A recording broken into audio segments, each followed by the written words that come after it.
డంబుల్స్‌తో కాకుండా ఇంటికాడ ఉన్న వస్తువులతో ఆర్మ్స్ వర్కౌట్ చెప్పమని చాలా మంది అడిగారు. చిన్న ఇటుక బెట్టతో ఆర్మ్స్ వర్కౌట్ చెప్తా వచ్చేయండి. హలో మామస్, this is Mari the gym boy. Day 5 of 100 days home workout series. ఆర్మ్స్‌లో పెద్ద మజిలే ట్రైసెప్. అందుకే మొదట మనం ట్రైసెప్ వర్కౌట్‌లతోనే స్టార్ట్ చేసేద్దాం. ఇప్పుడు మీకు చూపిస్తుందని ట్రైసెప్ కిక్ బ్యాక్స్ అయితే అంటారనమాట. దీన్ని ఎలా పర్ఫామ్ చేయాలి మామ అంటే బ్యాక్ వర్కౌట్ చేస్తాం కదా, అదే పొజిషన్లో అయితే ఉండేసి మన చేతిని అయితే బ్యాక్ అయితే పుష్ చేస్తుండాలన్నమాట అంతే.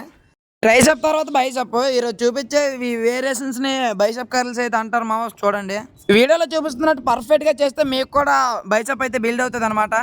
ప్రతి ఒక్క అబ్బాయి కూడా కోరుకునేది ఇదే. ఇంట్లో సింపుల్గా ఈ వేరియేషన్స్ ట్రై చేయండి, మీ బైసెప్ కూడా పెరుగుతుంది. ఇప్పుడు చూపిస్తున్న దీన్ని కాన్సన్ట్రేటెడ్ కర్ల్స్ అంటారనమాట.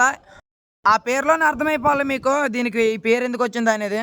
దీన్ని చాలా ఎఫెక్టివ్గా అయితే ట్రైన్ చేయాలన్నమాట ఈ వేరియేషన్ని. ఇలాంటి మంచి మంచి హోమ్ వర్కౌట్ల కోసం జిమ్ బై మారిని సబ్స్క్రైబ్ చేసుకోండి మామ.